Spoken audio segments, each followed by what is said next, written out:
10 magkakapatid itong sina Shera, habang ang kanyang mga magulang naman ay namamasukan lamang bilang magsasaka, kaya talagang hindi kayang lahat ay mapag-aral ng sabay-sabay. Maswerte na nga sila kung sila'y makakakain ng 2 beses sa isang araw. Mawala na po tayong bigas, saad ni Shera. Naku anak, wala pa ang tatay mo, hindi pa umuwi hanggang ngayon, sambit naman ng nanay niya. Paano yan, Nay? E di maglalaga na lamang po muna ako ng kamote at saging para may makain po tayo ngayong tanghalian. Sige anak, pasensya ka na ah. Wala kasi talaga akong pera ngayon eh. Hindi pa kasi kami pinapasahod ng tatay mo. Saad naman ng kanyang nanay. Mahirap lamang sila kaya talagang pangarap ni Shera na makapagtapos ng pag-aaral. Business management ang gusto niyang propesyon pagdating ng araw. Nasa high school na siya dahil siya ang panganay. Naku! Hindi ka rin naman makakatapos, kaya bakit pumapasok ka pa? Tumulong ka na lamang sa mga magulang mo sa pagsasaka at pagbibilad sa araw. Saad ng kanilang kapitbahay habang tumatawa pa. Hindi po mangyayari yan. Pipilitin ko pong makapagtapos ng pag-aaral para hindi lang po kamote, saging at tirang isda ang makakain ng pamilya ko. Sagot niya sa mga pakialamerang kapitbahay nila. Masakit para sa kanya ang mga salitang naririnig sa paligid. Pero mas nagbibigay naman ito ng lakas ng loob sa kanya para mas lalo pang mangarap. Pagdating niya sa paaralan, "Oh, Shera, ito ang mga uniforme ng mga anak ko na pinaglumaan. Maliliit na din kasi kaya hindi na nila masuot. Sigurado akong magkakasya pa yan sa'yo para naman mapamalit ka sa uniforme mo." Saad ng isang guro sa kanilang eskwelahan. "Naku, salamat po ma'am. Matutuwa po nito si nanay." Masayang pasasalamat ni Shera sa guro. Nagsimula na din ang kanilang klase. Sa tuwing uwian nila ay umaangkat muna si Shera ng mga kakanin upang itinda bago umuwi sa kanilang bahay. "Palitaw, Biko, puto kayo dyan. Bili na po kayo, mainit-init pa." Sigaw ni Shera habang naglalakad sa kalsada. "Neng, pabili ako 2 biko." Saad ng babae. "Eto po ma'am, 15 po ang isa." "O ito ang bayad, Neng. Napakasipag mo namang bata. At di ka pa ata umuwi, iha. Naka-uniforme ka pa eh." Saad ng babae. "Opo, bago po kasi ako umuwi ay nagtitinda po muna ako para may pambili kahit 1 kilong bigas lang po." Sagot naman niya. "O siya, sana'y makaubos ka, Ning. Pag-ingat ka." Saad pa ng ginang. Nagpatuloy sa pagtitinda si Shera. Bandang 6:00 na nga ng gabi ay nag-ingreso na siya ng kinita sa kinuhaan niya ng kakanin. "Naku, Aling Magda, may natira pong ilang piraso eh. Gagabihin na po kasi ako masyado." Saad ni Shera. "Okay lang yan, Shera. Nakarami ka pa din naman." "O, ito ang parte mo. 100 piso yan." Saad ni Aling Magda. "Salamat po. Mauna na po ako." Kaagad namang umuwi si Shera na may dalang 1 kilong bigas. "Nay, ito po oh. 1 kilong bigas, 3 itlog at sardinas." "Naku, salamat anak. Nakabili na rin ng tatay mo ng 5 kilong bigas at nagpapahinga na siya ngayon." Saad ng nanay niya. "Mano po tay, kamusta po kayo? Gusto niyo po bang masahihin ko ang likod niyo?" Tanong ni Shera. "Ay mainam nga anak, salamat ha." Sagot nito. "Sige po tay, mamaya po pagkatapos ng hapunan natin." Sambit naman ni Shera. Masayang kumain ang mag-anak na iyon. Dahil kakagaling lang ng kanilang tatay sa bukid sa kabilang bayan upang dumiskarte ng pambili ng pagkain. Kaya may uwi itong 3 latang sardinas at 5 kilong bigas. Pakiramdam tuloy nilang magkakapatid ay kumakain na sila ng napakasarap na manok. "Tay, dito po ba sa taas?" Tanong naman ni Shera. "Oo anak, dyan nga." "Naku, salamat talaga sa pagmamasahe sa akin anak ha. Masakit kasi talaga ang likuran ko eh. Nagbuhat kasi kami kanina ng mga punong kahoy sa gubat anak." Sagot naman ng tatay niya. "Huwag po kayo mag-alala, tatay. Kapag masakit po, sabihin niyo lang po at mamasahihin ko po." "Salamat anak. Ay kamusta naman ang pag-aaral mo?" Tanong nito. "Okay naman po, tay. Matataas naman po ang grades ko. 1 taon na lamang po at graduate na po ako ng high school, tay." Masayang hayag ni Shera. "Oo anak, dapat kahit isa sa ating pamilya makatapos ng pag-aaral. Huwag mo nalang papansinin ang sinasabi ng ibang tao. Lalo ng mga kapitbahay natin kasi masasakit talaga sila magsalita eh. Hindi natin hawak ang pag-iisip nila." Paliwanag ng tatay niya. "Opo tay, Mas lalo ko pong ipapakita na nagpupursigi po ako. Saad naman ni Shera. Kinabukasan nga ay kailangan na ulit umalis ng kanyang tatay para magsaka. Naipasok na po ako. Magtitinda na lamang po ako ulit mamaya ng kakanin. Paalam ni Shera. Sige anak, mag-iingat ka ha. Ang kanin mo, binaon mo na ba? Tanong ng nanay niya. Opo nay, nasa bag ko na po. Siya nga pala nay, may mga pinaglumaan pong uniforme na binigay ang aking guro. Nariyan po sa bag na dala ko kahapon. Tignan niyo na lamang po. Saad nito. Sige anak, ako na ang bahala. Sagot naman ng nanay niya. Nakapasok na nga sa eskwela si Shera. Pinagtitiisan niya din ang bag na may kalumaan na at nakailang tahi na rin ang kanyang nanay dito. Good morning, ma'am. Bati ni Shera. Good morning din, Shera. Bati sa kanya ng guro. Umupo na nga sa kanyang upuan si Shera at handa nang makinig ng leksyon. Ngayon, class, gusto kong isa-isa kayong tumayo sa unahan para banggitin ang mga pangarap ninyo at bakit ito ang napili ninyo. Saad ng kanilang guro. Isa-isa na nga silang tumayo. Ang iba ay gustong magpulis. Iba naman ay doktor at abogado. Habang si Shera naman ay gustong maging negosyante. Paglaki ko po, gusto ko pong maging isang successful na negosyante. Dahil pag yumaman na po ako, ay gusto ko pong tumulong sa mga batang kapuspalad sa buhay na nangangarap na balang araw ay matatamo nila ang kanilang mga pangarap katulad ko. Nahirap kami pero patuloy akong mangangarap upang sa ganun ay mabago ko ang buhay namin. Masayang sagot ni Shera. Nagpalakpakan naman ang kanyang mga kaklase at guro. Mahusay, Shera. Nakakatuwa at gusto mong maging negosyante para tumulong. Saad ng kanyang guro. Salamat po, ma'am. Sagot ni Shera. Pagdating nga ng uwian, ay kaagad na dumiretso si Shera sa tindahan ng kakanin. Aling Magda, magtitinda na po ako ulit ngayon ng kakanin. Saad niya sa matanda. O sige, Neng. Teka, bibilangin ko muna. Sagot ng matanda. At maya-maya ay nagtinda na nga ulit siya. Marami naman ang bumili sa kanya ngayong araw, di katulad nung una. Nakaubos nga ng paninda itong si Shera. Aling Magda, nakaubos po ako ngayon. Masayang sabi ni Shera. Naku, oo nga, iha. Malaki-laki ang tutubuin mo ngayon. Saad ng matanda. O ito ang 200 piso. Dinagdagan ko na. Saad ni Aling Magda. Naku, maraming salamat po, Aling Magda. Pambili namin po ito ng 2 kilong bigas ngayon. At ilang pirasong ulam, malaking tulong na po ito. Kaagad namang bumili ng bigas at ulam ang dalagita at masayang naglalakad pa uwi sa kanilang tahanan. Pagdating sa bahay ay agad na sinalubong ang kanyang nanay. Nay! Ito po ang 2 kilong bigas at ulam. Nakaubos po ako ng kakanin ngayon. Masayang balita ni Shera. Aba, maganda nga yan, anak. Nakakatuwa at ilang araw ding kanin ang makakain natin at hindi kamote. Natatawang sagot ng kanyang nanay. Opo, Nay. Kahit walang maraming ulam, basta't may kanin po ay ayos na po yun. Sagot naman ni Shera. Masaya ngang kumain ang mag-anak. Sarap na sarap ang mag-anak sa simpleng nakahain sa hapag. Hindi din nagtagal ay nakagraduate na nga ng high school itong si Shera. Bagay na sobrang ikinasaya ng kanyang mga magulang.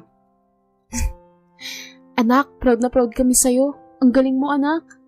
Saad ng kanyang nanay at tatay. Nay, tay, lahat po yun ay para sa inyo.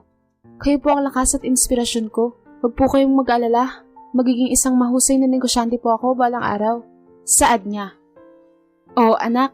Mangyayari din yan pagdating ng tamang panahon. Sagot ng kanyang nanay. O siya, kumain na po tayo. Baka magkaiyakan pa po tayo eh. Saad naman ni Shera. May ilang kapitbahay din ang nagpunta sa kanilang maliit na bahay. Tanging pansit at tinapay lang naman ang nakayanan ng kanyang magulang na ihanda. Pinag-ipunan pa nga ito ng ilang buwan ng kanyang tatay, kaya't lubos-lubos ang kanyang pasasalamat sa kanyang magulang. Nay, Tay, salamat po. Kahit wala talaga tayong pera, ay pinag-ipunan niyo pa talaga ang handa sa araw ng aking pagtatapos. Saad niya habang naiiyak. Anak, ano ka ba? Alam naming mahalaga sa iyo ang araw na ito. Saka minsan lang tayo magpansit, anak. Halos ngayon nga lang eh. Saad ng kanyang ina. Huwag po kayo mag-alala, Tay, Nay. Pangako po, giginhawa rin po ang buhay natin balang araw. At magkakaroon po tayo ng malaki at magandang bahay. Makakapag-ulam din po tayo ng baboy at manok. Saad niya. Dahil doon, ay nagyakapan ang pamilya at napuno sila ng saya. Kaagad namang nag-enroll ng kolehiyo, malapit lang din sa lugar nila itong si Shera. Nay, mag-enroll na po ako. Subukan ko din pong humanap ng scholarship sa school. Paalam ni Shera. Sige anak, mag-iingat ka ah. Wala nang tatay mo maagang umalis para magsaka. Hayag ng kanyang nanay. Sige po Nay, mauna na po ako. Nagsaing na din po pala ako. Sambit ni Shera. Naglakad lamang papuntang eskwelahan si Shera dahil ito na din ang pinakamalapit na paaralan para sa lugar nila. Pagdating sa entrance ng paaralan, Good morning po, mag-enroll po. Saad niya sa guard. Kumpleto na ba ang requirements mo, Iha? Guard, good moral, saka Form 137? Tanong ng guard. Opo, Kuya Guard. Nandito na po lahat. At napapotocopy ko na din po. Sagot naman niya sa guard. Sige, Iha. Diretso ka lang sa unang window, kumuha ka ng form, at sa pangalawang window mo naman ipapasa ang requirements mo. Paliwanag ng guard. Sige po, salamat po, Kuya Guard. Sagot naman niya. Dumiretso na nga si Shera sa University Registrar. Kaagad namang binigyan siya ng form para sa admission. At agad niya ding pinasa ang kanyang mga requirements. Ma'am, ito na po lahat ng requirements ko po. Saad ni Shera. Sige, akin na, Neng. Ma'am, magtatanong na din po pala ako kung saan po ako pwedeng mag-apply ng scholarship. Marami namang scholarship dito, Neng. Kung mataas-taas naman ang average mo, ay mag-full academic ka. Mag-apply ka dun para mas malaki ang scholarship. Saad ng staff ng school. Sige po, ma'am. Ano-ano po ba ang requirements para po sa full academic scholarship? Tanong pa ni Shera. Eto, Neng. Photocopy ng card, saka ito bibigyan na din kita ng form sa scholarship. Pagtapos mo i-fill upan, ipasa mo na agad para ma-process na din kaagad. Marami kasi kayong nag-a-apply kaya dapat agahan mo ang pagpasa. Saad pa ng staff. Sige po ma'am, salamat po. Ipapasa ko din po agad ito sa window 3. Masayang nag-fill up ng form si Shera, kaya't kaagad na natapos at naipasa niya agad sa window 3. Magandang araw po. Magpapasa po ako ng form para sa scholarship po. Sige Neng, patingin ako kung kumpleto ng requirements mo. Hayag ng staff. Okay na to Neng. Sige, maghintay ka na lang ng post ng list of names dyan sa billboard bago magsimula ang klase. Okay po ma'am, salamat po. Sagot ni Shera. Masayang naglakad pa uwi si Shera dahil maganda ang balita niya sa kanyang mga magulang. Habang naglalakad ay nakita niya sa daan ang kanilang mga kapitbahay. O Shera, saan ka nang galing at mukhang masayang-masaya tayo ah? Tanong ng kapitbahay. Sa school po. Nag-enroll po ako sa kolehiyo. Sagot naman ng dalagita. Naku, ba't nag-enroll ka pa? Siguradong hindi naman makakayanan ng magulang mo yan. Ang laki na nga ng utang niyo sa mga tindahan tapos ngayon, mag-aaral ka pa talaga? Pangiinsultong sambit ng kapitbahay. Ano po bang pakialam niyo? Buhay po namin ito. Huwag niyo po kaming pakialaman. Sagot agad niya dahil talagang di na niya kinaya ang mga salitang sinasabi sa kanya. Ha? Pakialam? Ang akin lang, huwag ka nang magsayang pa ng pera. Alam naman natin na mas mahirap pa kayo sa daga, ano? Kung dati ay kakanin ang tinitinda mo, ano naman ngayong kalahiyo ka na? Tanong ng kanilang kapitbahay. Kahit ano po ang itinda ko, gagawin ko po para makapagtapos ng pag-aaral at maging negosyante. Wala na po kayo doon. Sagot ng dalagita. Hay nako, titignan na lang natin sa mga sumusunod pang araw. Natatawa na lang talaga ako sa'yo eh. Tumatawa pa ito bago lisanin ang kinakatuyuan ni Shera. Naglakad na din siya pauwi sa bahay nila. O anak, nandyan ka na pala. Bakit naman nakasimangot ang mukha mo? Tanong ng kanyang nanay. Paano ba naman ho kasi, Nay? Nakasalubong ko sa daan yung kapitbahay natin na si Aling Pasing. Alam niyo po ba na sabi niya sa akin? Na dapat daw ay hindi na ako mag-enroll pa. Dahil mas mahirap pa daw tayo sa daga at hindi rin naman daw po ako makakapagtapos. Hayag ni Shera sa kanyang ina. Anak, Dapat sanay ka na sa mga tao rito. Ganyan naman sila talaga. Nauuna mo ng humusga bago maniwala. Ipakita mo na lang sa kanila na nagkamali sila sa'yo. Saad pa ng kanyang ina. Bigla namang bumalik ang saya ni Shera. Oo nga pala, Nay. Nag-apply na din po ako ng full academic scholarship para 100% po talaga na wala tayong babayaran sa school.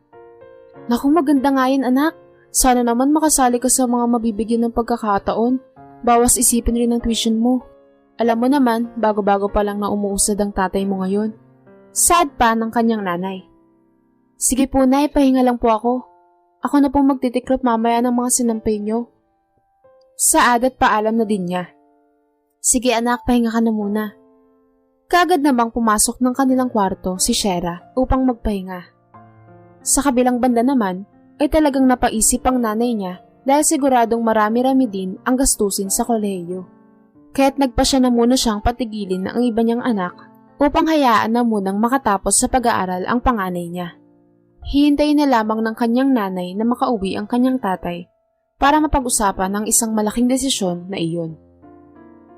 Isang buwan bago ang pasukan ay muling bumalik si Shera sa university para tignan ang paskil sa billboard ng school kung nandoon ang kanyang pangalan. Pagpunta niya sa school ay tinanong siya ng guard. Saan po tayo? Saad nito. Kuya guard, titingnan ko lamang po ang list of names ng scholarship. Nag-apply po kasi ako. Ganun ba? Sige iha, pumasok ka na. Kaagad namang binilisan ang paglalakad patungo sa billboard na malapit sa college register. List of name for full academic scholarship.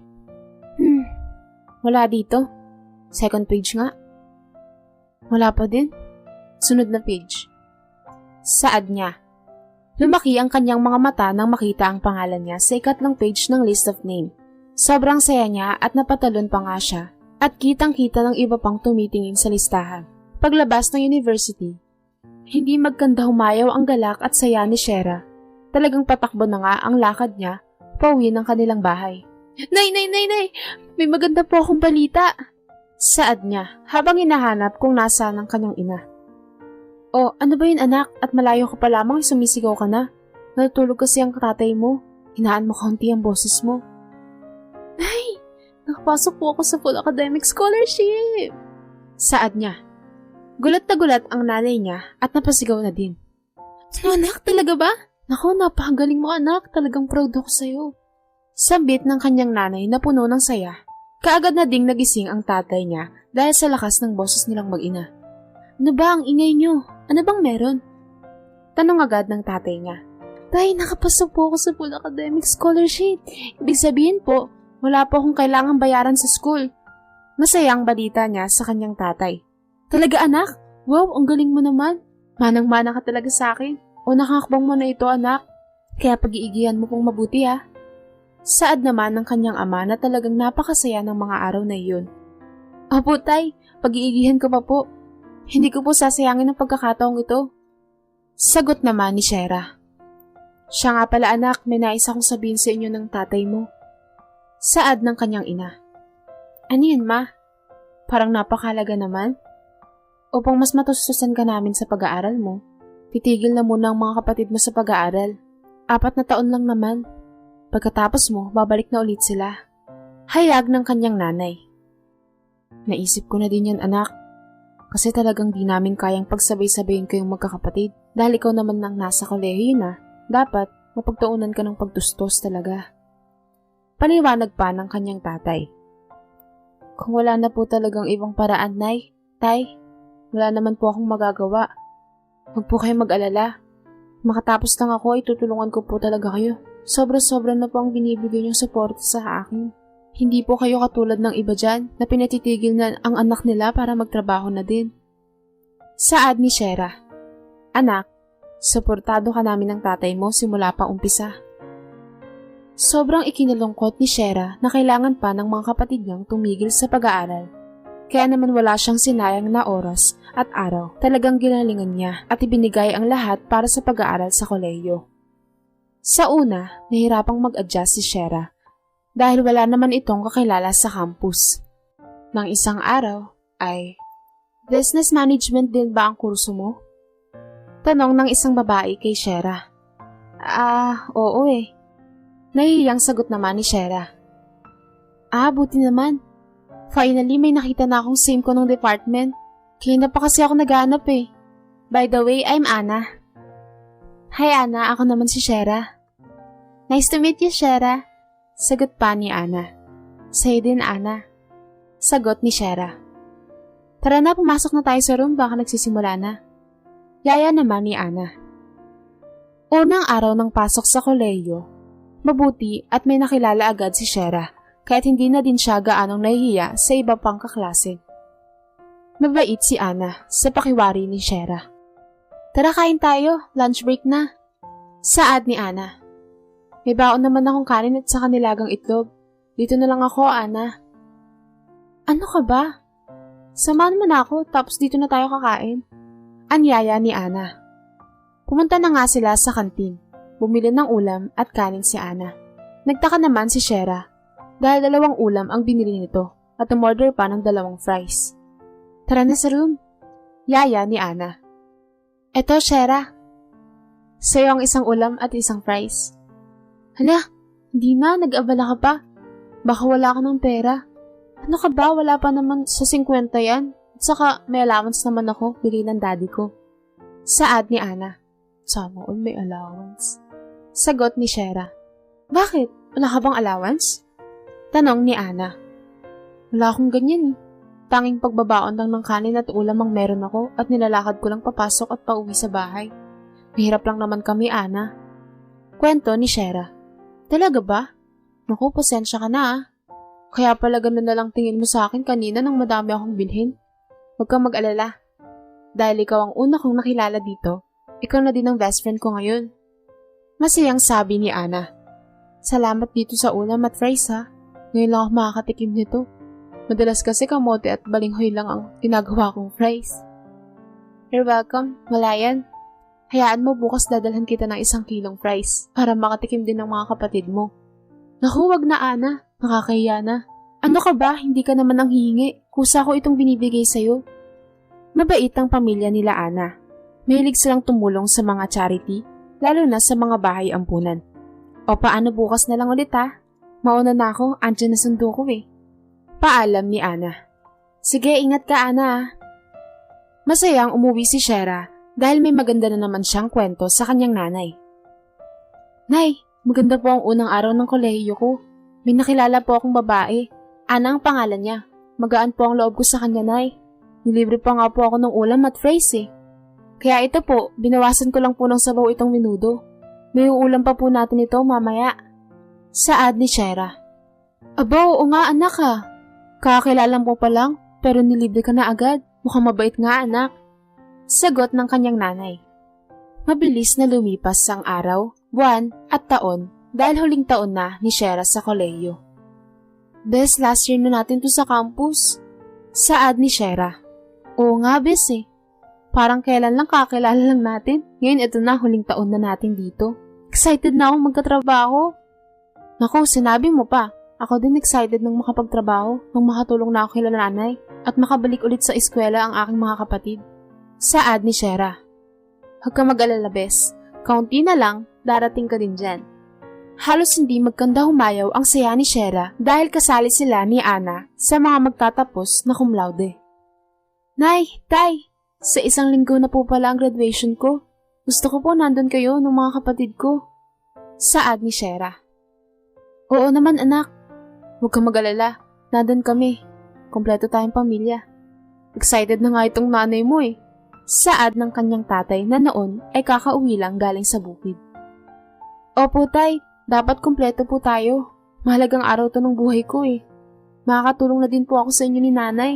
Saad niya. Dumating na nga ang araw ng kanilang pagtatapos. Congrats, Bes! Finally, ito na tayo. Tapos na. Masayang bati ni Anna. Oo, Bes. Congrats din ah. Sagot naman ni Shera. Hi po, Tito. Hi po, Tita. Bati naman ni Anna sa mga magulang ni Shera. Hello, Iha. Congrats sa inyo ah. Sagot ng kanyang tatay. Thank you po. Sagot ni Anna. Tanging mga tita lang kasi ni Anna ang umattend sa araw ng pagtatapos niya. Kaya matapos ang graduation ay nagpa siya itong sa bahay na lang nila Shera mag-celebrate. Pagkatapos ng araw na yun ay kaagad na ngang nag-apply ng trabaho si Shera sa isang malaking kumpanya. Hindi naman siya nabigo dahil malakas ang loob niya at sadyang may taglay kasi talaga siyang diskarte at katalinuhan. Habang si Ana naman ay nasa abroad na kasama ang kanyang mga magulang. Naipasok na po ako sa trabaho. Sa unang sahod ko po, ibibigay ko po sa inyo. Saad ni Shera. Anak, salamat ah. Ito palang mga kapatid mo ay sasabay na lang daw sa'yo sa pagpasok. Hayag ng nanay niya. Sige na, alis na po kami. Habang naglalakad patungong trabaho, nakasalubong niya ang kapitbahay nila na walang ibang ginawa noon kundi ang maliitin at husgahan sila. Shera, congrats ha, graduate ka na pala at may trabaho ka na. Saad nito. Salamat. Matipid na sagot niya, sabay aalis na din. Sa unang sahod niya ay ginamit nila ang pera para makapagpatayo ng maliit na sari-sari store sa bahay. At ang tatay naman niya ay tumigil na sa pagsasaka dahil panay na ang pananakit ng likod nito. Anak, salamat sa pampuhunan ha, saka sa ekstrang pera pa para panggastos. Saad ng kanyang ina. Nay, wala po yun. Kulang pa po yan. Hayaan niyo po, sa susunod kong sahod, bibili naman tayo ng sidecar. Napaparentahan natin para doble po ang pinagkakakitaan niyo ni tatay. Saad niya. Di nagtagal, ay tumaas pa ang posisyon ni Shera sa trabaho. At tumaas rin ng triple pa ang kanyang sahod. Kaya naman naipaayos na niya ng maganda ang kanilang bahay. At mas napalaki pa niya ang kanilang tindahan na kung dati ay sari-sari store lamang, ngunit ngayon ay isa ng grocery store. Masasabi ni Shera na ibang-iba na ang buhay nila ngayon kumpara sa noon. Dahil ngayon ay malaya na silang kainin ang anumang nais nila at bumili ng mga bagay na hindi na pag-iipunan pa. Dahil may extra na silang pera. Hindi na rin nahihirapan ng nanay at tatay niya dahil ito na rin ang nagmamanage ng kanilang negosyo, kasama ng 10 tricycle at 16 na sidecar na pinaparentahan. Katulong ng mga ito ang kanyang mga kapatid na kasalukuyang mga nag-aaral sa kolehiyo. Natameme na lamang ang kanilang mga kapitbahay na panay husga at pangungutya sa kanilang pamilya noon. Hindi sila makapaniwala na magagawang iahon ni Shera ang kanyang pamilya sa kumunoy ng kahirapan.